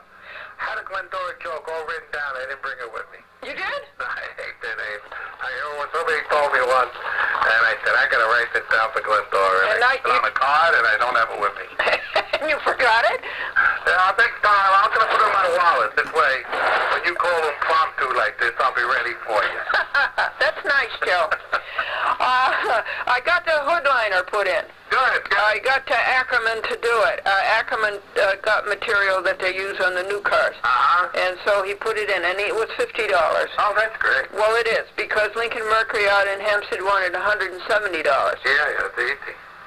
So it's in. Now, he says that, is there such a thing as an EGR valve or something?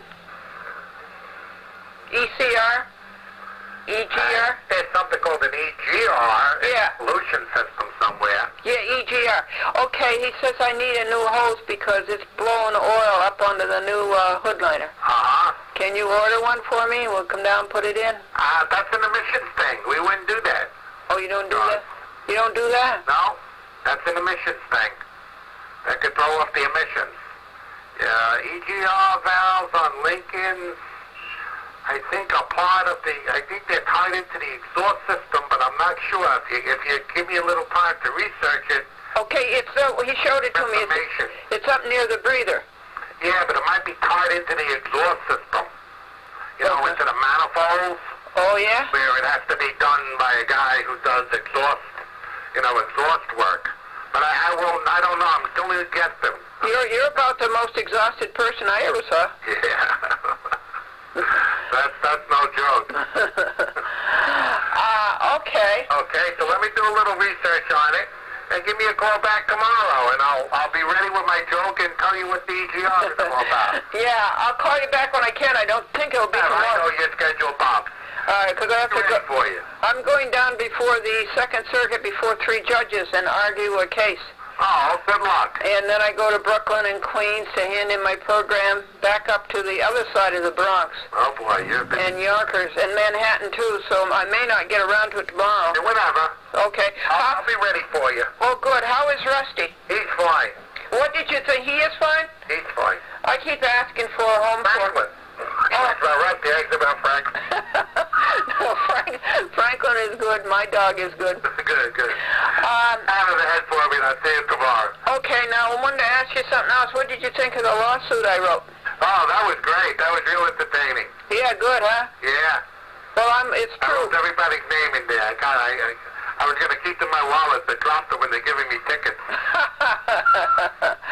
So, no, it's a good lawsuit. I haven't heard from the Alabama court. I'm going to call them up. But I thought Alabama was a good place to do it because they hate New York. Yeah, that's how I looked at it. God, I couldn't even figure it out. Yeah. Okay, I'll call you as soon as I can, Joe. Take care. And you know what a rare book is? Dr. Lucas, Glendora, I wanted to talk to you about a desktop model, a copying machine that will do 10 copies at a time.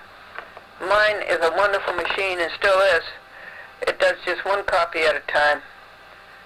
And I would like to think about leasing one, not buying one. Do you have any of those facts? It's Glendora and Franklin at 914-949-9495. Take care. Oh, what is a rare book? A rare book is a book you loan somebody and they return it.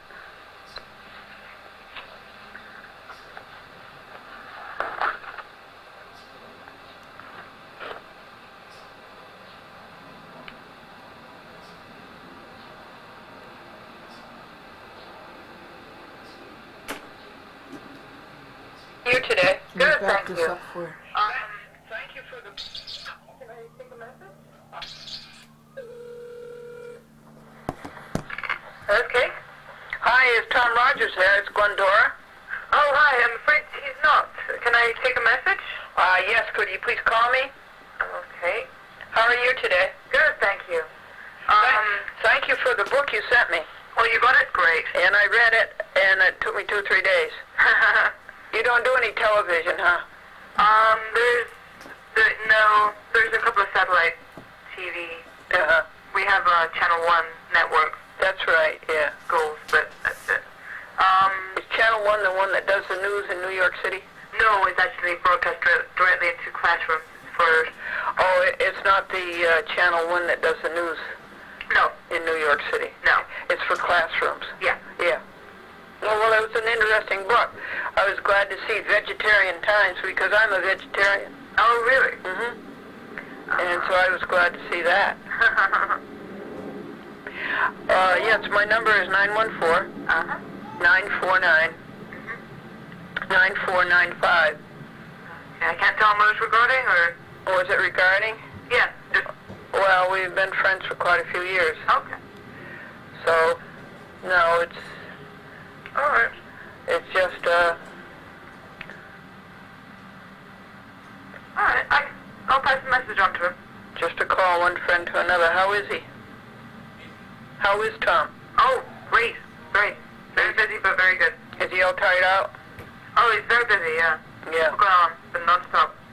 Yeah, it's terrible. Yeah. And I apologize for missing. You got my message, right? No, I didn't. Okay, well, I apologize for missing the appointment on August 14th. Oh, right. Really sorry Oh, no problem. about that. These things happen. All right. And what is a rare book? I don't know. It's a book you loan somebody and they return it. That's good. Okay, you take care. You too. Bye-bye.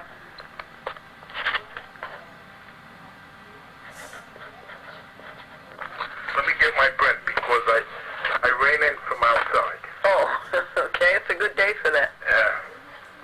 Well, I had to get, the mail had just come in, so.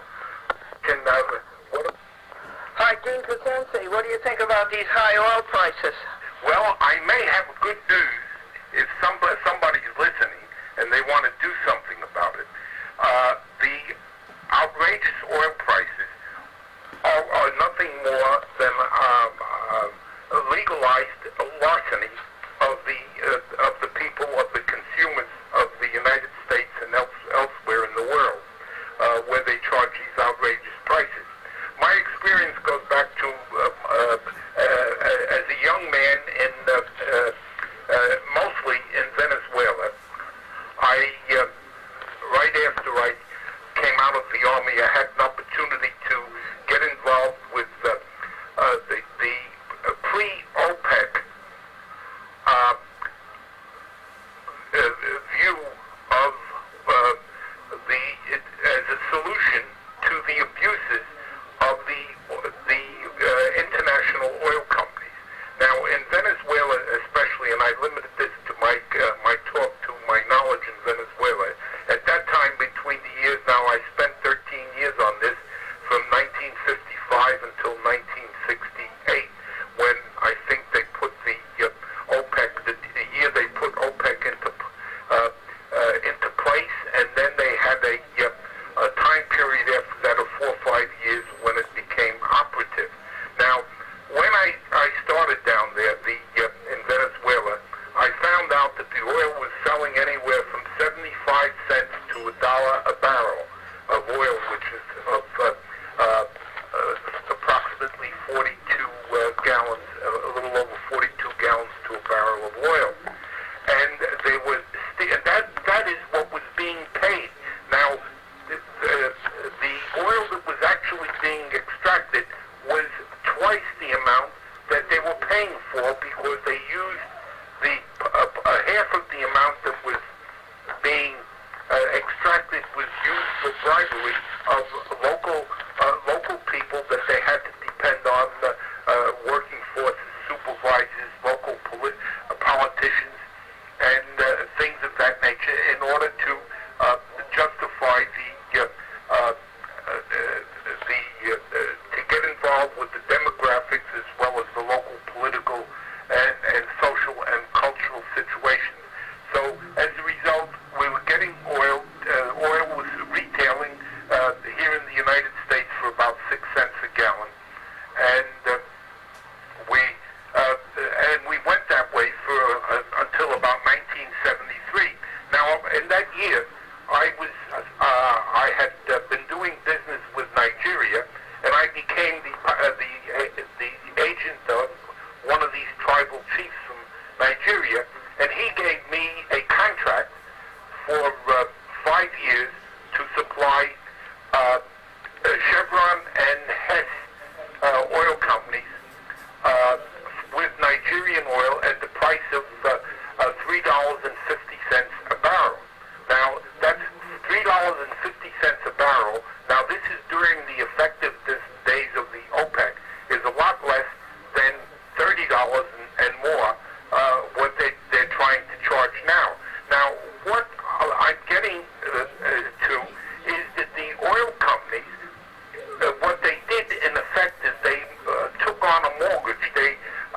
order for them to get themselves to do business the way they wanted to, they stole from the consumers the money that they gave out in bribes and so forth. Now, this money has never been reclaimed, although it was one of the reasons why the politicians in the different countries sought to correct the situation where under OPEC they have nationalized the oil, so that all the oil is property of the nation, of the sovereignty in which it exists. Whereas before, the oil belonged to the oil company as they took it out of the ground. So in order, they said, well, look at you stealing all of this oil, that's our money, and so forth and so on. So finally, they resulted in the OPEC agreement. Now, the OPEC agreement was put together largely by the State Department of the United States, and of course, it was followed by the Royal Dutch Shell of Holland and England. This will make up to 90 copies a time. It's just like the other one, you see, the one that's down on the floor. 90 per... Of stolen oil accrued to the oil company, but anyway, and the people didn't get anything. Well, I think it's time that we got some of this money back. It's an unpaid mortgage on the greed that is now being shown by these local politicians who just want to steal more money and charge the working people of the world for their excesses, and so that's what I'm saying essentially, is that there are unpaid mortgages that belong to the people, which have created allowed. There was forbearance during many years from the 20s and 30s and 40s and 50s. There was this forbearance for the oil companies that allowed them to steal oil and aggrandize themselves, and now we're not in a position to do anything because they, in a sense, the politicians have taken control of the oil, and there is no way that the people can be paid back this mortgage. So I think the governments, because the government's made it possible, the Department, especially the Department of State of the United States, was very protective of the oil companies, not only in Venezuela, but even in the Middle East and in North Africa. So I think that it's time for the people to say, wait a minute, oil company, wait a minute, oil companies as well as the Department of State, you people have a debt owing to the public, and we have to get back those prices, that property that was stolen from us, when you people were not checked when the arrangement of exploitation had been changed. So that's what I'm saying, is that we've got to let the State Department know that they've got to do something about controlling the oil price. Now, of course, this is not the only phase of irregularity of the oil companies. There are many other facets to this. They stole money in 1,000 different ways. And if we read today's New York Times, Brazil all of a sudden is uncorking its oil wealth that had been kept for the past 50 years, had been kept untapped, allegedly because they wanted to sell more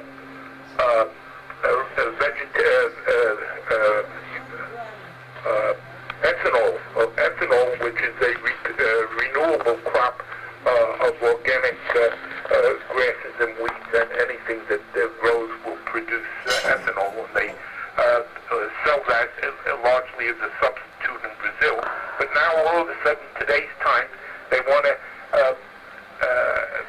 open up the oil wells, which they've known about for the past 50 years, and they've kept them tapped because they wanted to keep the oil price up. So now all of a sudden they want to invest $33 billion to take more money, steal more money from us, where they've been stealing the money from us by denying us this access to this wealth, and it's all conducted through the Department of State. you terminate yourself gracefully, please? Okay. Well, you were kind enough to listen to me. Okay, good enough. I think I've got the idea for there's a mortgage on the oil companies. They owe us money, and they got to pay us back, and they got to reduce the oil prices. If they're honest. If they're not honest, well, God help us. Okay. Okay. I'm sorry that I made you mad.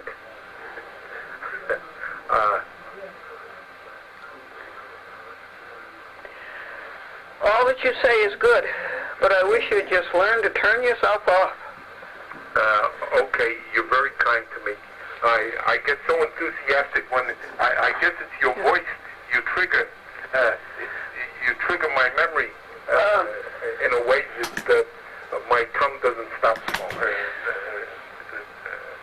speaking. Thank you very much for sending me that BronxNet schedule. Okay. Yeah. Thank you very much. Okay, you got it. Yes, I did. Okay. I got it soon. Okay. Yeah. Very good. Tomorrow is the oral argument. Oral argument is... Before the Second Circuit. Oh. I have an argument before the Second Circuit tomorrow. Uh-huh. Mm-hmm. All right, now what time is that? Oh, it's at 10 o'clock, but I don't recommend you come down. Okay. It's just too much of an effort. Okay. Okay, Gene. Thank you. I'll try to call you Saturday. Okay. All righty. Good. Take care. Bye-bye. Oh, fine, thanks. My Canon copy machine? Yeah? It works perfectly. After all these years. 2 years, I think. Yeah, longer than that, didn't you? Well, I had the PC-1, and then you took the PC-1 in for the parts and gave me the other one for $200. Right. The PC-300, what is it? Yeah, something like that, yeah. Now, you have a Canon that will take 10 sheets at a time? And we have to hurry, and we have to go to take the 1983. Calling the United States District Court in Alabama, Glendora versus the City of New York. I wonder if you could tell me if you received my complaint. Okay, and what is your name? Glendora is the name of the plaintiff. Glendora? Yes. Okay, how do you spell the last name? It's one word, G-L-E-N-D Donald, O-R-A. Okay, and this was with Judge Nelson's court? That's why I'm calling to see to whom it was assigned and to get the docket number. Okay, did you call the clerk's office? I did, but it's a recorder. There isn't anybody there. All right, hold on just a moment. Okay, thank you.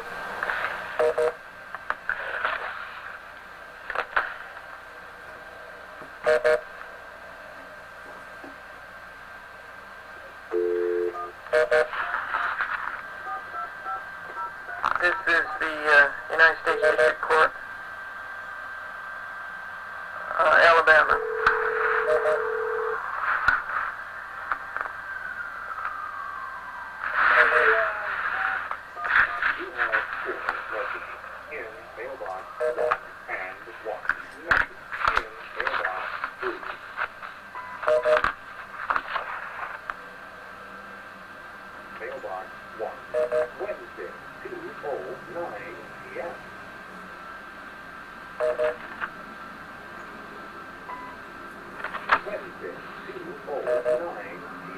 Okay, I guess the thing to do is to call back and leave a message on the recorder and ask them to call. Wednesday, 7:36 p.m. Ma'am, Yes, ma'am. that has been, let's see, End of message. that has been assigned to Judge Acker, and I'm going to transfer you to his secretary. Oh, thank you very much. Could I have his number? Yes, his name is William M. Acker, Jr. William, M as in Mary. Right? Acker, A-C-K-E-R? Yes, ma'am. Or Junior. Oh, thank you ever so much. And his telephone number is what? Okay, his office number is 278 278-1880. 1880. That's right. Oh, thank you very much, and you're going to transfer me. That's right. Oh, appreciate it. You're welcome, and that's area code 205. Yes, thank you. You're welcome. Hold just a moment. Yes.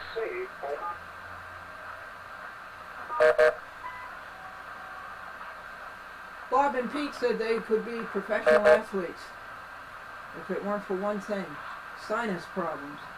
They couldn't find anybody to sign us. We couldn't find anybody to sign us.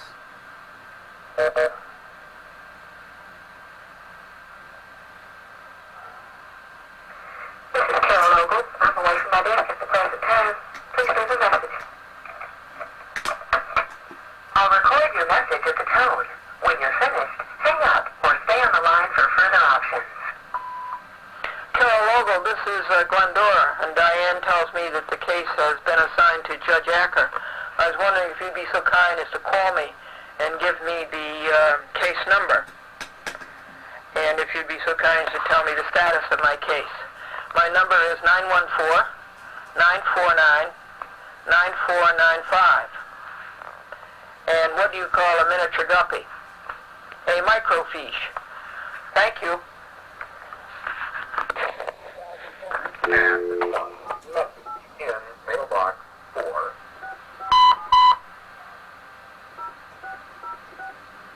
Mailbox 1. Wednesday, 4:15 p.m. Hello, Thomas. Glendora. Oh, the oral argument yesterday was brilliant. How was it? Brilliant. What was your case?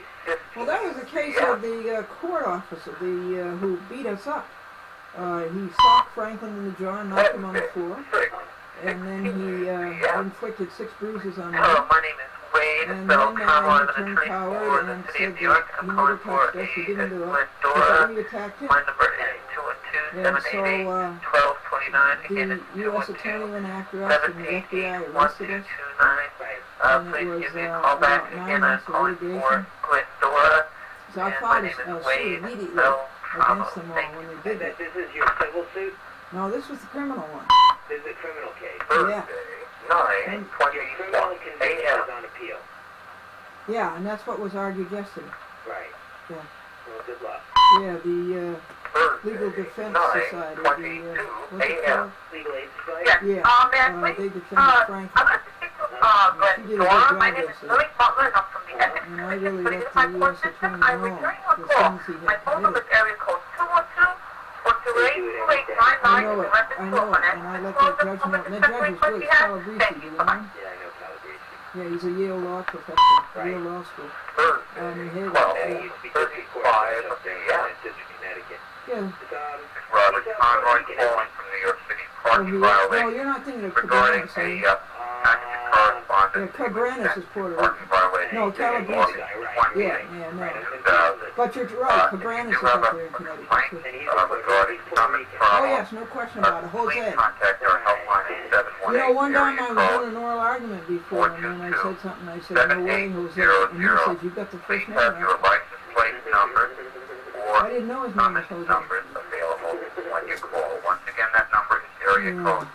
So anyway, that one's good. So what are we going to do with Charles Coleman who violated the law on 4 counts? Thank you and have a good day. First of all, listen, you know, you got to realize something, you know, with regard to this 8:11 a.m.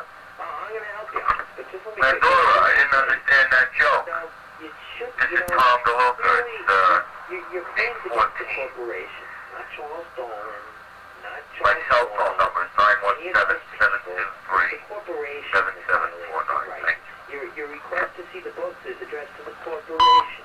Anything else said to any other officer of the corporation is completely superfluous. It's totally unnecessary. And to some extent, I imagine they do it for us. And we have to point that out. I'm not going to argue about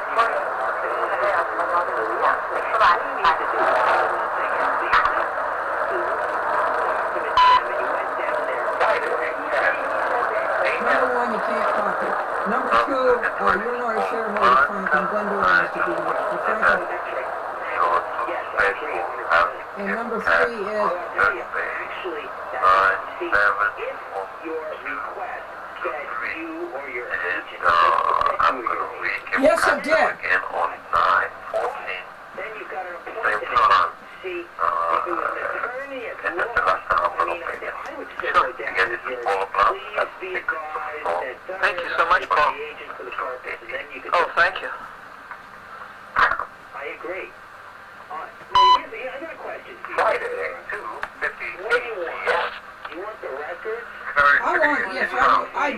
I want the records and I want the minutes and I want the books. If you'd like to understand, let me get up there. If not, you call back and I'm going to pick it up. Because, you know, it's, I just want to pay anyway, it's drying up. this is the easiest one to get. I'll be back later, thank you. What are you going to do with the shareholder record, if I might ask? Well, first of all, I told you, I want to solicit their proxies of the biggest shareholders. Right. You know the stolen control company and you're, excuse my language, pissing on the wind. Oh, no, I don't excuse your language, but I certainly got your concept. All right, good. Because he's controlling shareholders. And 8:48 a.m. I'm a shareholder of this little dinky company. I don't like what's going on. And I know a big position. And the shareholder meeting was last week. No, but, yeah. T as in Thomas? Yes. TR. Well, I think there's something wrong. A-O. Okay. A-M-O? I think something wrong. M as in Mary. It's turned it into a family corporation. Okay, and wait. taken public money. Yes, I'm returning your call. The reason I was calling is there was no index number on the complaint that you filed. I understand it has been assigned. Okay. And I can give you the name of the judge, but I cannot give you the index number yet. Okay. But I'm sure it's been assigned or it wouldn't have an index number. So hold on and I'll give you the name of the judge. Do you see that? I'm sure that's how you're listed. Yeah. How you listed, not as a Glendora. Yeah, the broker did that. Dora. The broker did that. Right, right, or the transferee did that. No, the broker. And, Judge William? William? M as in Mary. Acker. A-C-K-E-R Junior. I'm sorry, spelled by the A-C-A. No, A-C-K.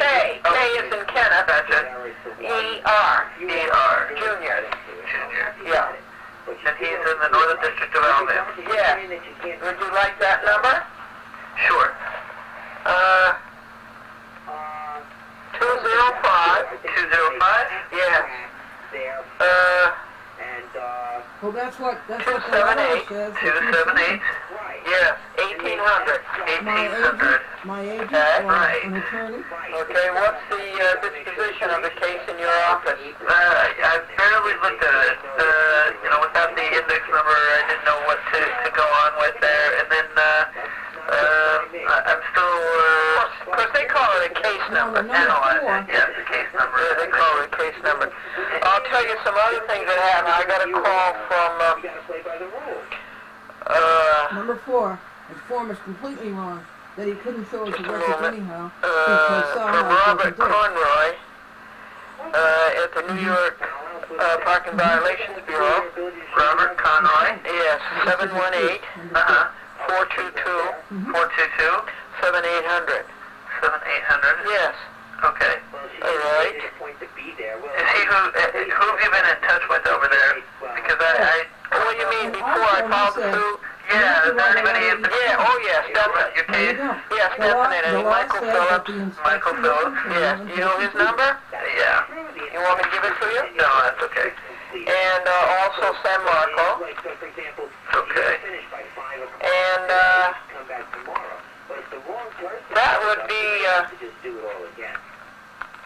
that would be it. Other than the various health centers.